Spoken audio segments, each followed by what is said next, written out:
Man, kay ano nga FM radio? Among ko na akong paborito, FM radio. Oh, maghusay ng mga gwapo.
Salubungin natin ng masigabong palakpakan at virtual reactions ang mga nangungunang marites ng ahensya, Karen De Los Santos at Jenny Rose Bacale. I can feel you holding my world. Ano ba itong nadarama? Oh shucks, ito ba'y pag-ibig na?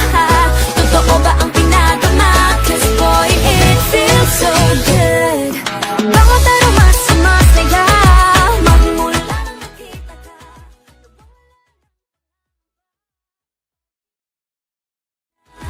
Feels like someone I'm with you. Parang islang pantropiko. Can't wait to go back with you. Sa islang pantropiko. Isang mapagpalang hapon, DSWD Eastern Visayas. Right, nagbabalik sa pangatlo nitong episode para sa ikalawang season ng nag-iisang social media advocacy campaign ng DSWD Field Office 8, ang Panaringsing Season 2. Buhay at balangkas ng mamayan ng Eastern Visayas. Ayan, maaari nyo ba kayong bigyan ng masigabong virtual clap at reactions? Yes, at isang makulay at pantropikong buwan ng Mayo po para sa ating lahat. At kasing kulay ng ating mga selebrasyon ngayong Mayo, ang pagpapatuloy ng ating advocacy project ng DSWD Eastern Visayas, ang Panaringsing. Ayan, Mare, kung babalikan po natin ng kaunti noong nakarang episode, noong March 27, 2024, ating tinalakay ang patungkol sa programs and services na hatid sa isa sa ating centers at residential care facilities. Walang iba kundi ang Home for Girls. Nakasama natin, Mare, si Ma'am Delia Aguirre, ang center head ng nasabing institusyon. Tama yan, Mare. At sa mga hindi po nakatutok sa aming episode last time, maaari niyo pa rin po itong makita at mapanood sa ating official Facebook page, DSWD Eastern Visayas. Hanapin lamang po ninyo ang Panaringsing Season 2. And speaking of our official page, Mari, live na live po tayo sa DSWD Eastern Visayas. And of course, para sa ating mga live audiences, viewers, kung meron man po kayong mga komento, katanungan, mensahe sa ating departamento o sa DSWD, ay pwede po kayo na magbigay ng iyong comment mamaya sa ating segment na komento publiko. So babasahin po natin yan kasama ang ating panauhin. So ayan, formal po namin kayong sinasalubong sa pangatlong episode ng Panaringsing Season 2, Buhay at Balangkas ng Mamamayan ng Eastern Visayas. Ako ang inyong lingkod, ang isa sa mga marites ng ahensya na palaging nagtatanong, Mare, anong latest? Ang inyong kapwa mapagkalinga, Karen de los Santos.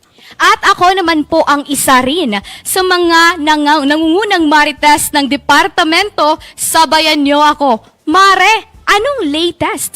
Ang iyong mapagkalingang kabarkada, Jenny Rose Bacale. Makakasama niyo po kami ngayong araw upang palawakin pa ang inyong pag-unawa at kaalaman tungkol sa iba't ibang isyong panlipunan. That is true, Mare. Kaya naman, maupo muna tayo.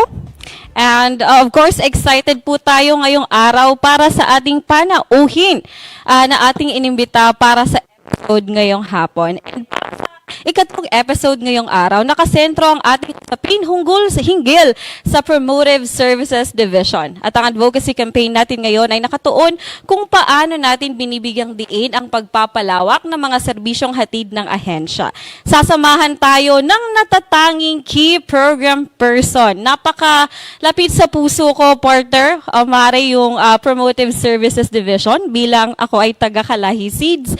And of course, isang karangalan na makasama natin ngayong araw ang ating panauhin. Kaya naman, let us all welcome our resource person for this afternoon po. Ladies and gentlemen, let's all welcome ang Division Chief ng Promotive Services Division, ang nag-iisang DC Natividad G. Siquito.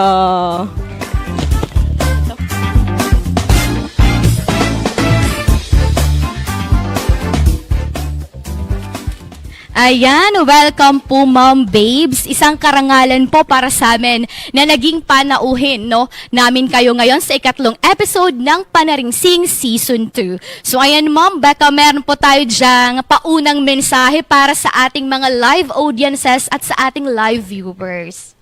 Thank you, Jenny Rose and Karen.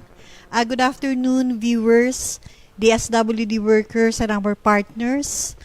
I really appreciate being invited to this program so I can inform the public about what the division, the Promotive Services Division is all about. So thank you for the opportunity. Yes, of course naman, Ma'am Babes. And maraming salamat po sa we know na busy po kayo and thank you for making time for us po. And of course, at this point, para po sa ating mga manonood at para po sa iyo, Ma'am Babes, handa ka na po ba magsimula tayo sa ating discussion? Yeah, anytime. Of course. So, Ma'am, yung first question po namin is, of course, ano po ba yung Promotive Services Division and ano po yung mga programs and services under the division and papaano po nito natutugunan ang mga pangangailangan ng mga mamamayan ng region, ng Rehiyon 8? The Promotive Services Division is actually composed of the big ticket programs of the DSWD. So we have the Sustainable Livelihood Program, we have Kalahi, and then we have the new program which is actually the flagship of President Bongbong Marcos. This is the Walang Gutom program, or you call it the food stamp. And also, in the division, we have the chair, the DSWD, chairing the EPUP, the Enhanced Partnership Against Hunger and Poverty. So, the role of the DSWD is that of a secretariat. So, there are 3 ticket programs and 1 national strategy. So, that is the division all about. And the division actually responds to poverty and socio-economic challenges in the region. And Region 8 is seen as a mega region wherein there is really a high level of poverty index. And because of the geographical spread of Region 8, you can see the challenges along GIDA areas and also the challenge of looking into the socio-economic situation of local government units. So yan yung focus ng division. Ayan ma'am, maraming salamat po ma'am Babes. So I'm sure po maraming matututunan ng ating mga manonood, ng ating mga live viewers. So karagdagang question din po ma'am, ano kaya po ma'am yung kaibahan ng Promotive Services Division sa ibang divisions dito sa DSWD? DSWD as an agency really addresses a big challenge. No? So there are 4 divisions in DSWD. You have the promotive, you have the protective, the RMD, and of course, you know about Pantawid, no? So, yung pagkakaiba actually is really more on focus. So, if you talk about protective, this division responds to the regulatory functions of the SWD, and it is more on case management approach. So sa protective, you have sectoral concerns, you have centers for rehabilitation, and you also have your support and augmentation services in the form of AICS, and you have SOCPEN, and you have sectors like disabled persons, no? And in the centers, it is more focused on case management because we are dealing with 4 centers catering to minors in conflict with the law. I think you discussed this last time. And also you have Haven, Home for Girls, where we house abused women and girls. And we also have a center for abandoned babies, no, for adoption. So, yung focus ng PSD is more on case management. Going to DRMD, another big division, it is actually disaster response. But if you really look into DRMD, yung focus talaga ng division as to its mandate is developing resiliency. We are all familiar that Region 8 is typhoon-prone region.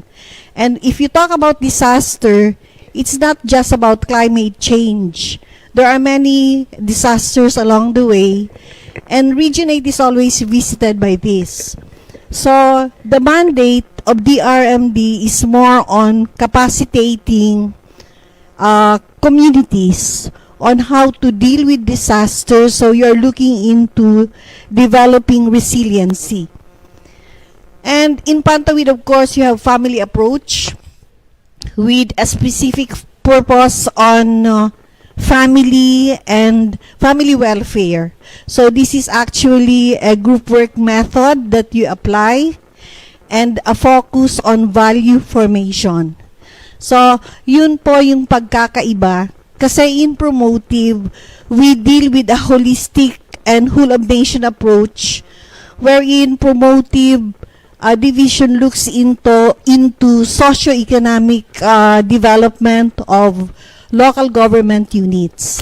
So more on community organization and community development. So yun yung pagkakaiba dyan. Right. Thank you so much, Ma'am Babe. Okay. So, klaro, Mare. Yes naman Mare.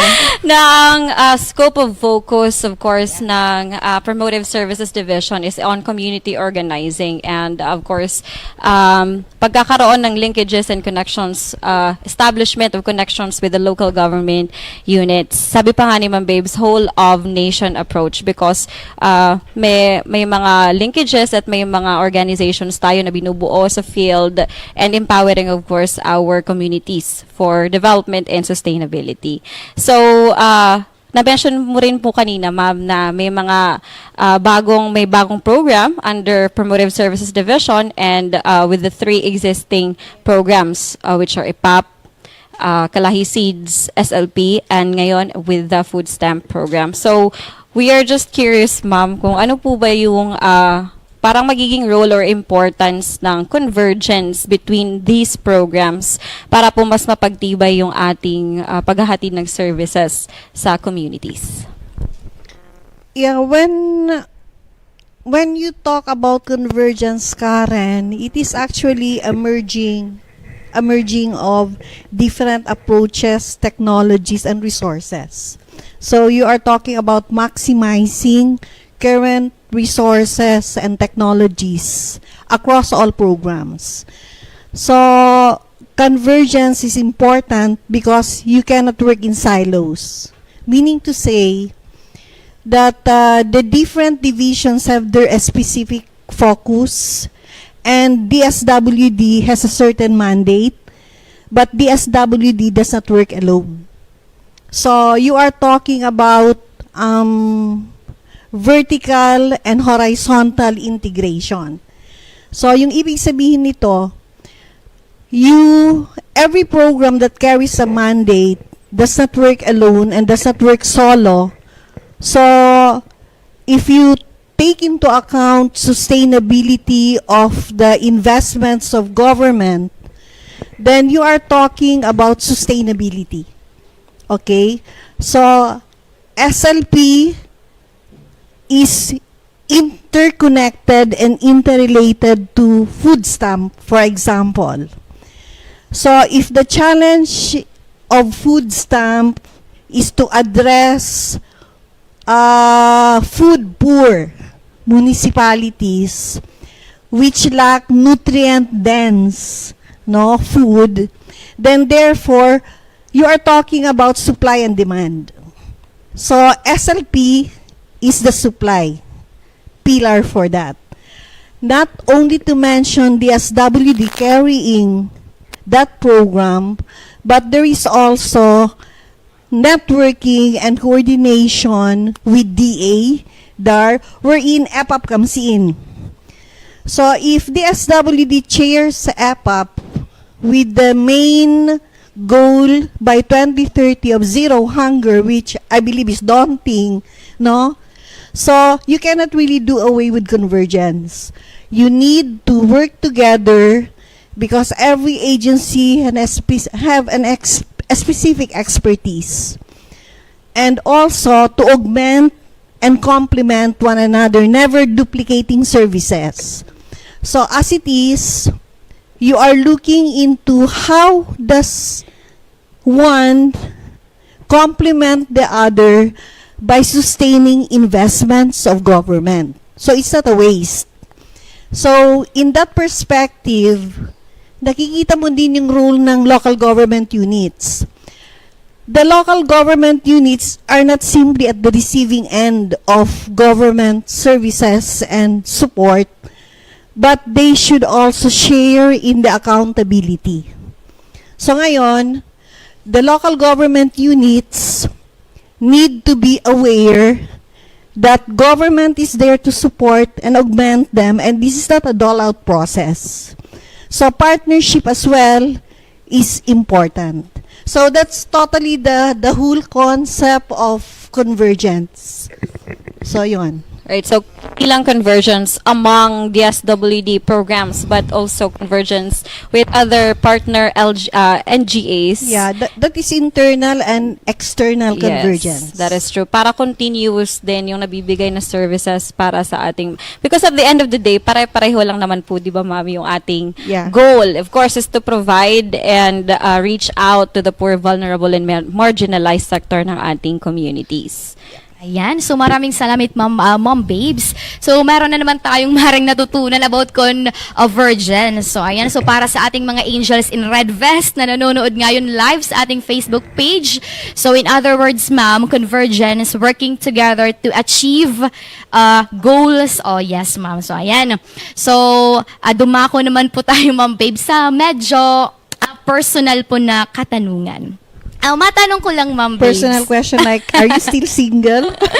Pang Miss And the answer Universe, is Ma'am. yes. Oh, Single and available. Okay, go ahead. likewise, Jen. Ma'am. Okay, Sorry. go ahead. So, Ma'am, gaano na po kayo katagal sa Promotive Services Division? At sa mga taong ito po, Ma'am, ano po ang masasabi mong pinakamahalagang bagay na iyong nakuha o naibigay mo sa tao o sa komunidad na iyong napuntahan po? Okay, so this is my 20th year in DSWD, and just like Karen, I started with Kalahi, no? And in my 20 years, ano yung nakita ko at ano yung Ay, nakita mo, Ma'am, at masasabi mong malaking bagay na Okay. naitulong mo po sa tao o sa komunidad na iyo pong napuntahan, Ma'am? Okay. In my 20 years going around Region 8, I've been to San Jose de Buwan. No, I've been to Matuguinaw. And I've been to Selvino Lobos and actually all parts of Region 8. And I saw the face of poverty. But what have I learned? No, in the different positions that I assumed in my 20 years, I saw that poverty is a condition that can be solved. So it's not really an act of faith. No? So poverty is actually a lack. It is a lack. Okay? And I took some notes, no? That poverty is a lack and a form of a deprivation simply entails that people do not have access to opportunities and are not mainstream to the development process. So, there is also a critical effect of poverty, Jen, kasi it erodes the dignity of a person. So, if one does not have access to opportunities, to basic needs, a person feels that he is a failure. That is actually really the effect of poverty. And this brings about feelings of despair, hopelessness, and even oppression. So, yun yung nakita ko in my 20 years. And looking into my notes, no, there are really tangible and intangible causes of poverty. The tangible ones are the lack of shelter, which is actually basic. Okay? You also have access to clean water. So, I'll not mention anymore water now in Tacloban or in Palo even.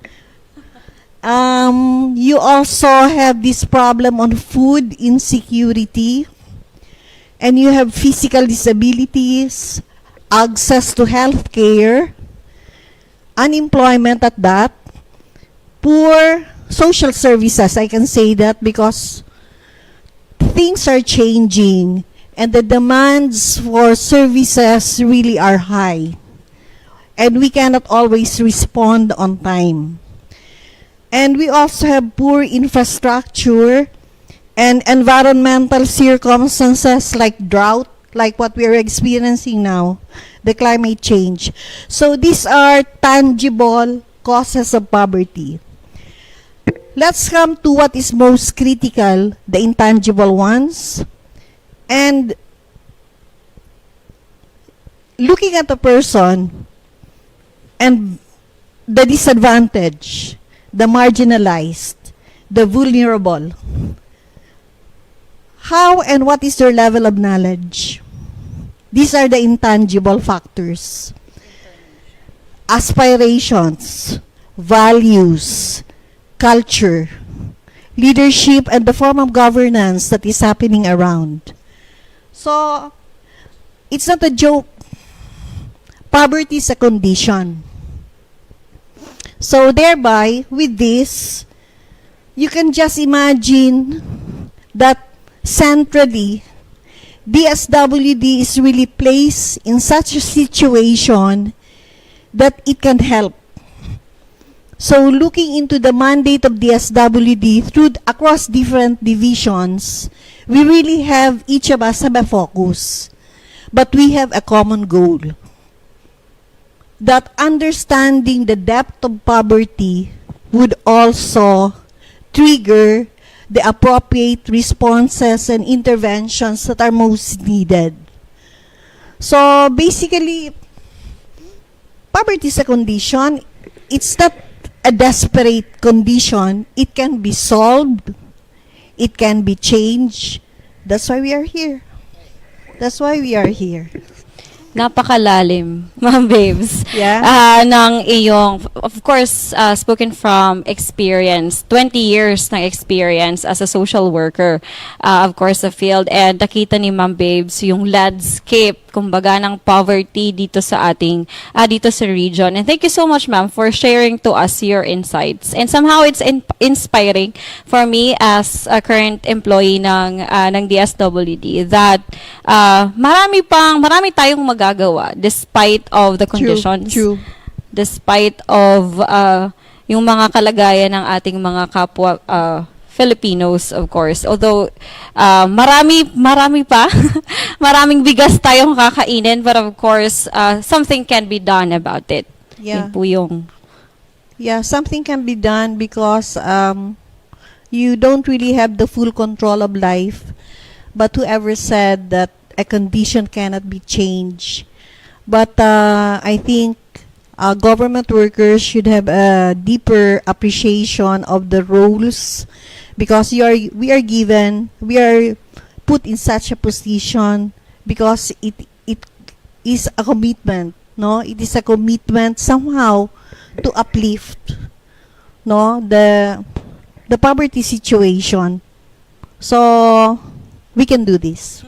We can do this. For sure, Ma'am Babes has left her mark, of course, sa mga places at mga lugar na mga tao na mga nabisita niya in 20 years of service in DSWD. And thank you so much for that. At napaka-interesting ng ating but before tayo sa ating susunod na parte ng ating programa, muna tayo sa ilang patalastas. Magbabalik po kami matapos ang ilang patalastas na ito. Muli patuloy po tayong tumutok sa ikatlong episode ng pangalawang season ng Panaringsing Season 2, Buhay at Balangkas ng Mamamayan ng Eastern Visayas. Mahusay, huwaran, responsableng lingkod bayan.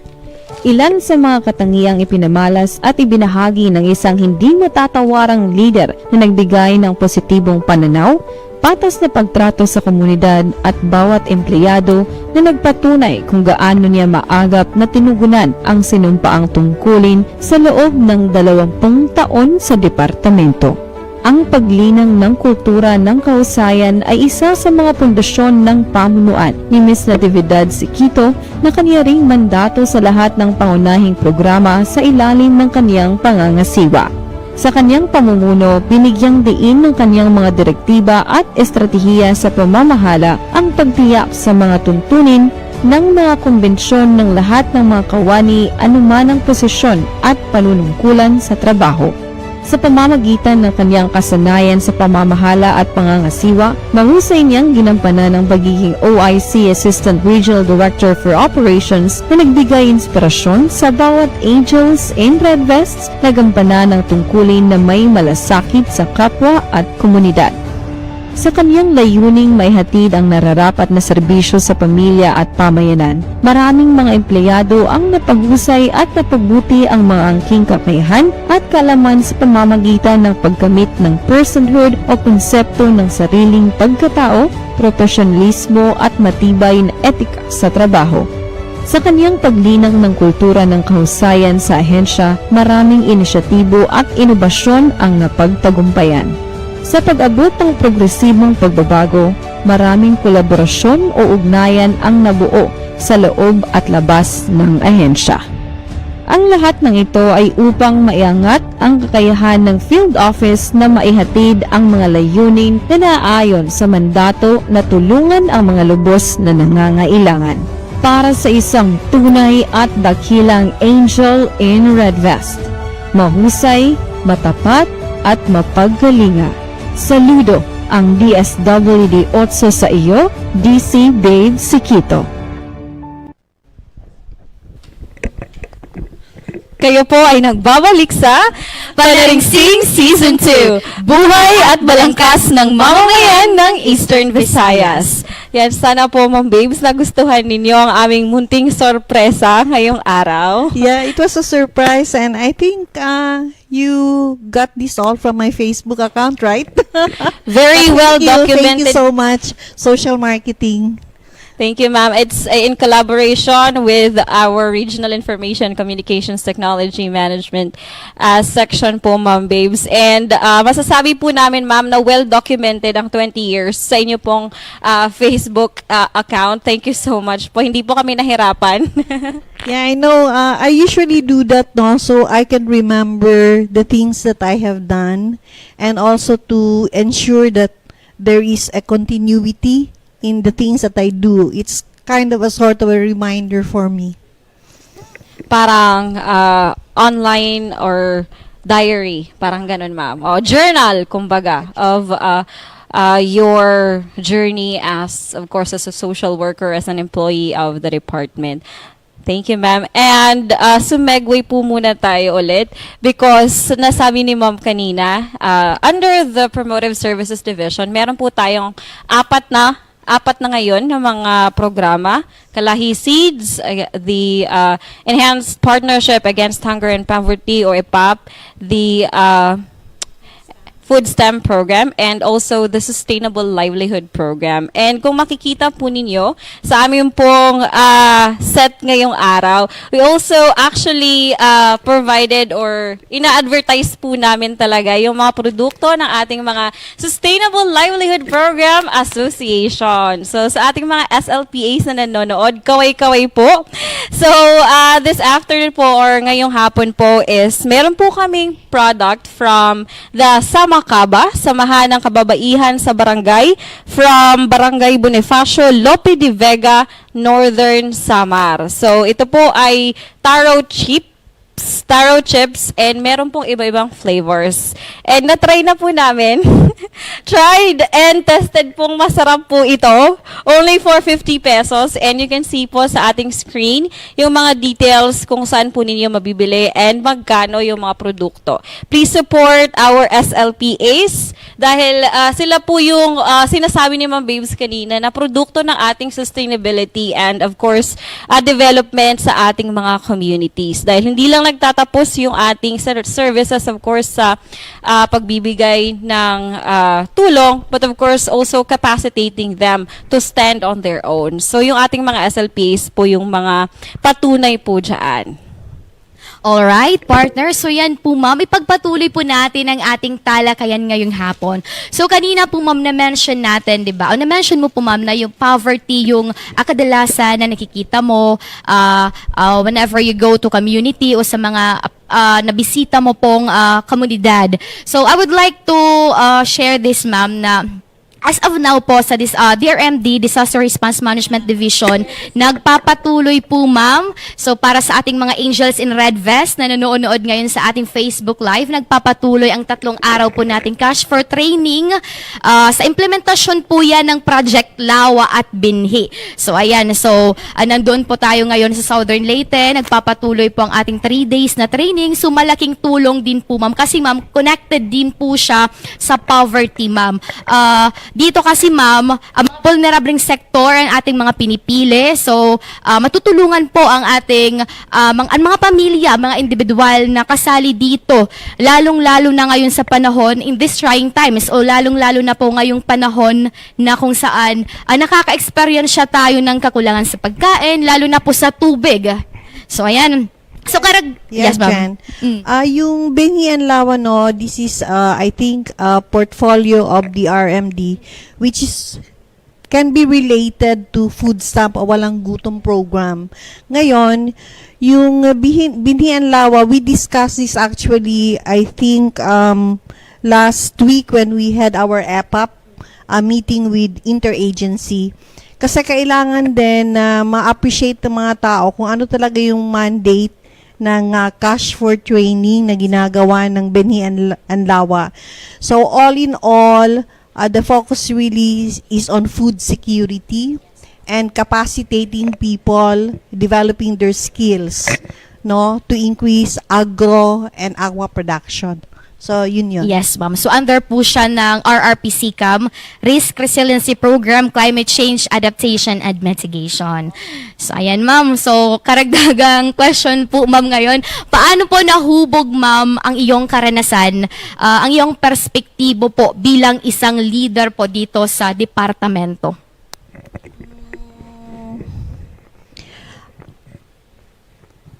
I think the exposure, no, to the different situations and the clientele of the DSWD has somehow developed a sense of commitment on my part that I have realized that I can be a part of the solution. So actually that's all really that yung takeaway ko, no? That I can be a part of the solution and that the helping process is actually a two-way process. So I cannot overemphasize that in DSWD, we are not doling out. This is not doling out services and assistance. We cannot do this all the time. So therefore, I really appreciate the direction and guidance of our secretary, that he really emphasizes the need to tighten LGU engagement. So generally, it really speaks about putting in place accountability mechanisms and also institutionalizing the good practices of the different programs across divisions so that the LGU can benefit from it. Because the LGU also have to respond to their unique situations. So, ganun yon. So, I am part of the solution. That is my realization. So, therefore, it's really talking about being concerned about the situation of another person. So, yeah. Okay, so maraming salamat po, ma'am. So I'm sure nakikinig po yung ating mga angels in red vest, mga kawani po dito sa DSWD. So karagdagang katanungan din po, ma'am, bilang isang leader po, ano ang pinakamahalagang bagay na dapat matutunan o malaman ng mga kawani ng DSWD? Okay, I really wrote that down. Kasi when I was asked one time about this, that what do you really need to realize, ito lang yung masasabi ko, no? For a DSWD worker to realize, across positions po ito, may AA ka, mga unit head, mga division chief, RDO, or RD, no? This realization is important, no? That helping the poor, the disadvantaged and marginalized is not a dole-out process. So, poverty alleviation po is a science. Okay? Handling poverty as a condition. No? Kasi there are many phases of poverty, but it really speaks about basic needs and the capacity of a person how to cope and to really handle his situation. So ngayon, I'm saying, tayo sa DSWD, we should professionally grow and learn how to re-engineer and retool the way we handle the different phases of poverty. That's why I'm saying it is a science. It's not simply being, having the empathy or understanding of the situation of a person in need, but finding ways and means na angkop talaga sa tao on how he can find ways and means to solve his very own situation. So, andyan lang yung DSWD to make this possible. So, that is really the essence of the mandate of the agency. So, yon. It's like we are a vessel, ma'am. Yeah. Providing and para madala yung ating mga kapwa Pilipino towards development. Na they will not be, parang hindi sila mananatiling ganon forever. Parang there is a bright future for them, and we are here to make that happen. So, yeah, I like that perspective po, ma'am babes, that sabi mo nga, ma'am, it's not simply a thought-out process. It is a science, and hindi simple yung pa-address ng poverty alleviation. There are many facets in addressing poverty. Yeah, it's actually, Karen, for a DSWD employee to realize na pumasok siya sa agency that really would merit commitment on his part and even sacrifices. But not just this, kasi for every program, it is an expertise. So thereby, any DSWD worker should realize that he or she should step up your game, no? It is a retooling of knowledge, skills, and the right attitude, because attitude matters.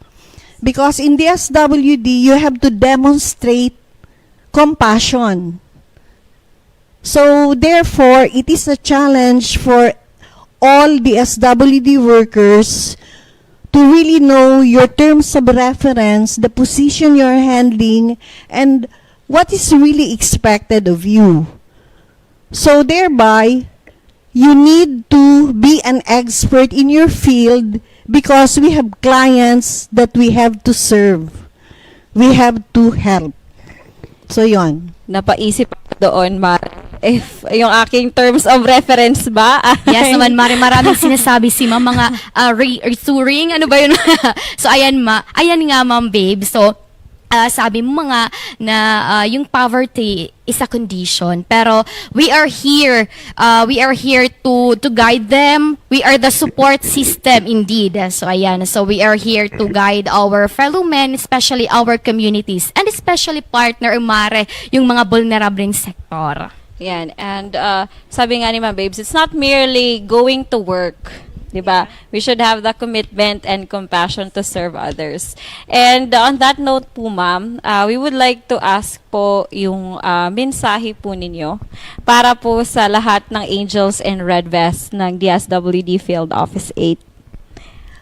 Okay.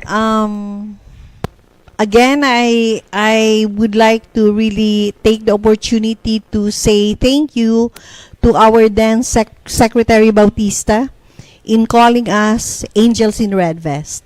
So my only message to all of us in the SWD is to demonstrate that, to manifest that. Because the way I look at it, DSWD carries the message, no? Yung social work profession kasi is focused on helping a person function well socially. So, yung coping capacities ng tao. So, poverty situation and challenges that erodes the dignity of a person. Papasok yung DSWD to remind the person how important he is. And that is not really an act of faith. No, it is simply a condition. So, therefore, there is a promise of a future and the ability of the person to regain strength and standing in the face of the community. So, yung role talaga ng DSWD, the Angels in Red Vest, is to touch a life. To raise the consciousness of people, that he matters. So, that is the role of DSWD. So, an Angel in Red Vest who has the opportunity to go to the farthest sitio in a barangay, in a municipality, should never waste the opportunity to touch a life. That you matter. That for me is the SWD. That for me is an angel in red vest. Never waste a chance. Never waste the chance to touch a life. ano naman yun. I-note ko po yun mamaya. Yes, Mare. At saka pag pumumuntan tayo sa mga communities, maiisip na natin yung sabi ngayon ni Ma'am Babes na to touch lives of the people. Yes, and we're not called angels in red vest for nothing. We should stand up to its name, and napakaganda at napaka-interesting. And na-mention mo kanina, ma'am, na social work is of course touching a person's life and letting a person know that he can function sa society. So, para po sa lahat ng mga aspiring social workers po na nanonood sa atin ngayong araw, ano po yung parang message niyo po sa kanila as someone who has experience in, of course, social work? Okay, a social worker is not a savior. That is one thing that I'd like to emphasize. So if you are a social worker or you happen to enroll in social work, first and foremost, you cannot save a soul. Social work is a profession that paves the way, no, for individuals and families to have an easier access to opportunities. That's the very role of social work. And if indeed you want to be a social worker, then I think you should have clarity of caring for people. And you should have the resiliency of, despite all the challenges, you need to know that nobody's perfect. And that includes you. And tama talaga yung sinasabi, Jen and Karen, na you also learn from your clients, right? Yes. We learn from one another. So you do not have the monopoly of knowledge. But life really is an opportunity for everyone to grow. So, would-be social workers, I invite you really, because this is a noble profession. But then, don't be like me, because until now I'm single. But I believe the service and commitment that I gave has also enriched my life fully as a person. Thank you. That's a different type of commitment po para sa inyo, Ma'am Babes. And thank you so much for sharing that. And of course, meron tayong na-inspire at this very moment that, of course, social work is a very, very noble profession. Seeing colleagues in DSWD, their heart, their passion, of course, para sa ating mga communities and how they sacrifice their time and sometimes even their lives para sa ibang tao. And thank you so much for that, ma'am. Welcome, welcome. Ayan, ma'am, thank you so much. So, para po sa ating mga angels in red vest na nanonood o para sa ating mga Facebook live audiences na narinig nyo po si Ma'am Babes na if you have the plan, no, to become a social worker, so you have the heart, di ba? So, you have the passion to care for people and to deal for people. So, ayan. So, ngayon, Mare, nasa huling bahagi na po tayo ng ating programa para sa araw na ito. Ngunit bago pa man ito magwakas, muli nating inaanyayahan po ang ating mga live audiences sa iba't ibang platform na bisitahin po ang ating mga episodes ng Panaringsing dito lamang sa ating official Facebook page, DSWD Eastern Visayas. That is true, Mare. And inaanyayahan po natin ang ating mga taga-subaybay na patuloy na abangan ng Panaringsing Season 2. Muli kami ay nagpapasalamat, of course, to our resource person. Isang malaking karangalan po para sa amin, Ma'am Babes, ang makasama kayo ngayong hapon. And thank you very much. And at this point, Ma'am, meron pa po ba kayong gustong sabihin or message po sa ating live Facebook Live viewers? As a message to everyone, I hope that we also get the support of the public because the DSWD has been stretched too thin in serving the needs of the region. So as I mentioned a while ago, it's a two-way process po. So we cannot always rely on resources that government gives as a form of assistance. But we need each and every one of us to be accountable so that we do not really waste resources of government. And for our public to understand that DSWD is always present if you need any form of assistance that we can extend. We are always here, just a touch away, and never hesitate to approach us because service is not just a form of food, financial assistance, but the time, the opportunity to consult and to dialogue with you is indeed a gift already. So thank you so much, and thank you for inviting me here. Thank you. Ayan, thank you so much, DC Babe. So marami po kaming natutunan. And of course, pati na rin yung ating mga audiences today. At hindi rin namin malilimutan ang ating mga Facebook Live audiences. Nais po namin kayong pasalamatan no, sa pagtutok sa aming topiko ngayong araw. Hangad namin na kayo ay maraming natutunan sa talakayan natin sa episode na ito.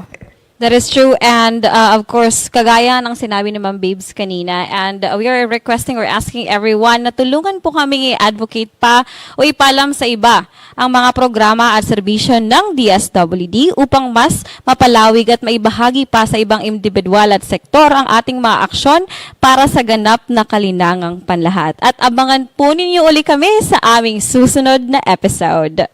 Right, Mare. At para rin po sa karagdagang impormasyon o mga updates hinggil sa programa at serbisyo ng DSWD Field Office 8, maaari niyo pong bisitahin ang ating official website, fo8.dswd.gov.ph, and of course, ang ating official Facebook page, DSWD Eastern Visayas.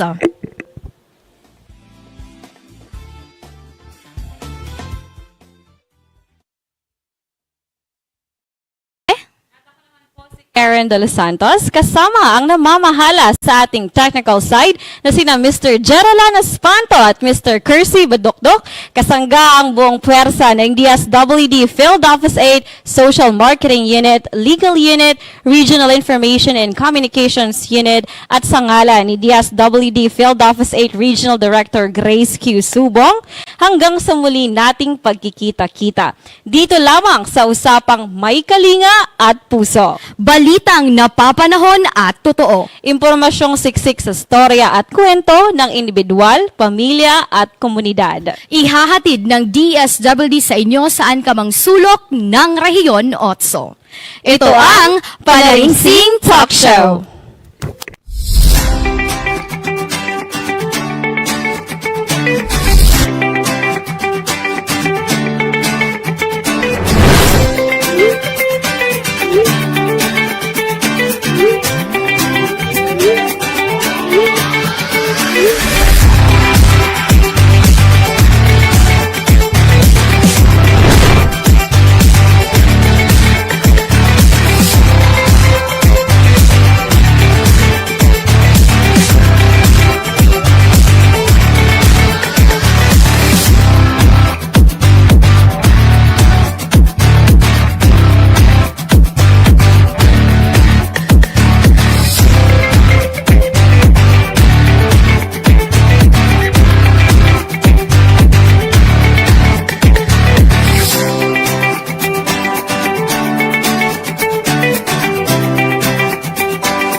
Antipara, isang bagay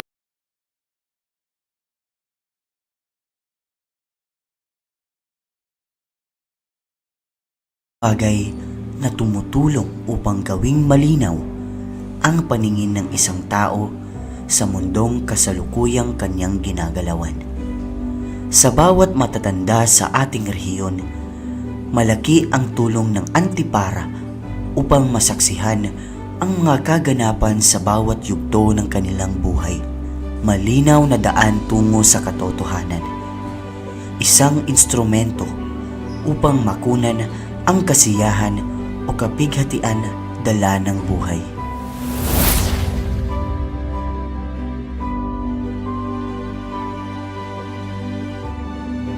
duha ka butang sir.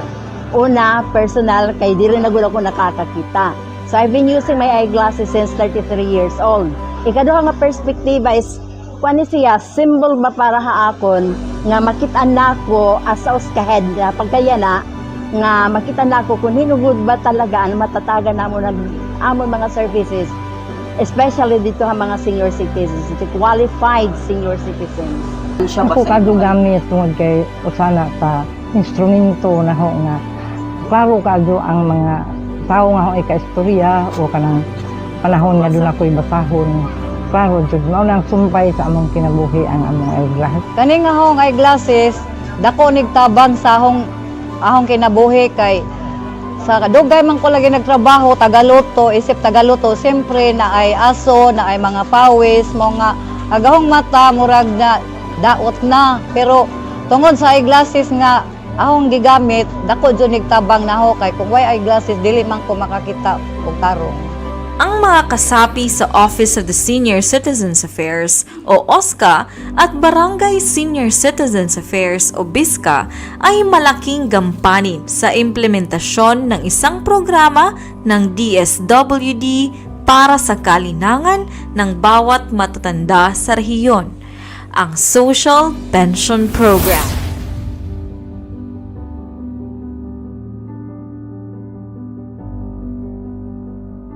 Ako ay Philadelphia Chivari from Barangay Tigbao, OSCA, Head of Office of the Senior Citizens Affairs, Halibagon, nga nag-cover of 14 barangays. Ako si Asuncion L. Ordes, 75 years old. Presidente ko sa Senior Citizen Association. Ako si Rebecca Anggoring Demeterio, 61 years old, nagpudyo sa Nahaong, Libagon, Southern Leyte. Ako ang presidente sa senior citizen dinhi sa among barangay.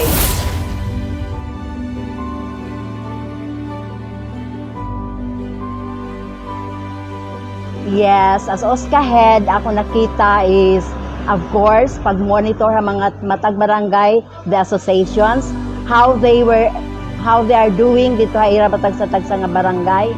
Then, pag-assist gihapon sa mga associations, pag-mentor ang mga presidents, kung paano nila padadalagano na nila mga associations. At the same time, validation sa atong mga target nga mga beneficiaries sa social pension nga concept, okay. Dako ko kaado og obligasyon, doon ako'y commitment sa ang mga kaubanan sa senior nga ako ang nag-update nila sa tanan nilang mga records sa among barangay, ang tabang ko og ang kauban sa Vice President among i-update ang among mga status sa among pagka-senior citizen kay na may mga kuan, na may mga widow, kay kinahanglan mahibaw-an pila ka buok widow, pila male and female, Agahong responsibilidad isip presidente ug unsa man galing mga kalihukan o kanang naay mga problema kintahay sa among organisasyon, usa ko nga mo tabang ni ana kay ako may presidente. Ang OSCA, kasangga ang bawat federation at barangay presidents, ang nangunguna sa pagplano, paghubog, pag-implementa at pag-monitor ng mga aktibidades at mekanismo na tutulong upang mabigyang halaga ang kapakanan ng mga matatandang kanilang sinasakupan.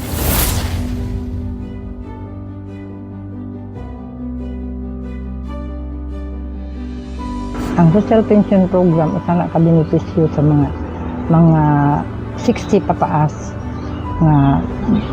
nga ayuda gikan sa gobyerno sigon sa balaod nga gi-implement nila sa Senado or sa lower house ba or sa upper house ba, basta kay ingon ana ang kuan sa ahong panabot, sa ahong pagsabot usa ka dako kaadyo og tungod kay sa mga discount sa mga depende po sa item na paliton sa mga senior citizen kay mostly gid ka na medisina usana sa mga maintenance sa mga tiguang usana sa kalit among na na-enjoy sa atong mga katiguangan.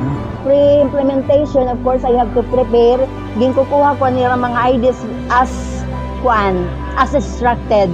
Nagpapaserox na nila mga ID, tapos nag-uunay good ako, hindi good lang ako mga officers. Mismo ako as president, I do hands-on ko pag-check para ma-ensure talaga nga they will get the kuan ang ila gini-expect nga para haira. One by one good na bis, bahala na magabi, just like what I did yet kagabi, lus-lusin ako na kaya nag-checking pa ako. Then, pag abot sa implementation, amo iton, kung pananglitan wala good iba, ay ako good hands-on ko pag check haira. Then after implementation, turutuyok na liwat, may dapat na maray matagan, sugad-sugad ba ito? So, sugad rahiya. Pag-inform nila, ang di mo, i-inform sila nga mauni atong naamay mga obligasyon na mo sa among federation, sa municipal, sa federation po sa provincial, nahibaw na sila, kay i-inform na sila, in-meeting na mo, ug naay mga kausaban, among i-inform sa mga senior citizen. Tila isang antipara. Ang OSCA at BISCA, kasangga ang bawat local government unit, ay nagbibigay linaw sa mga aksyon at stratehiya ng pamahalaan upang ganap na maipaabot ang maagap na serbisyo.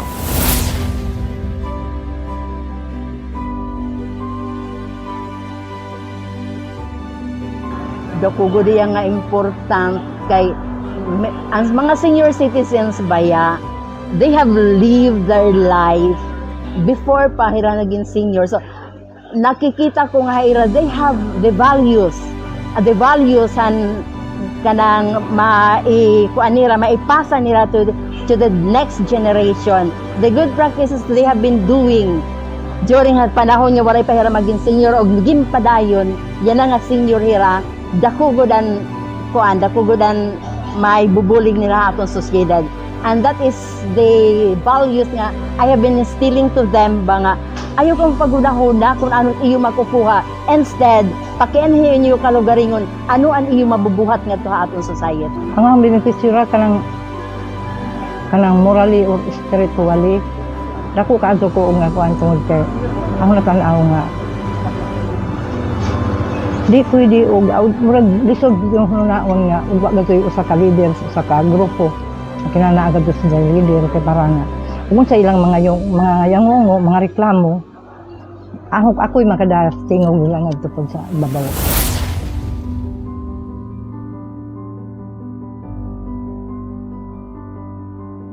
Ganang ay sa bisyo nga, igo sa maabot na ho. Igo sa makaya na ho sa bisyo. Manay akong ikapasalig sa mga kaubanan nga. Gusto na pumuhawa do kay matijuan. Muhawa ng tako kay kuan lagi kanang.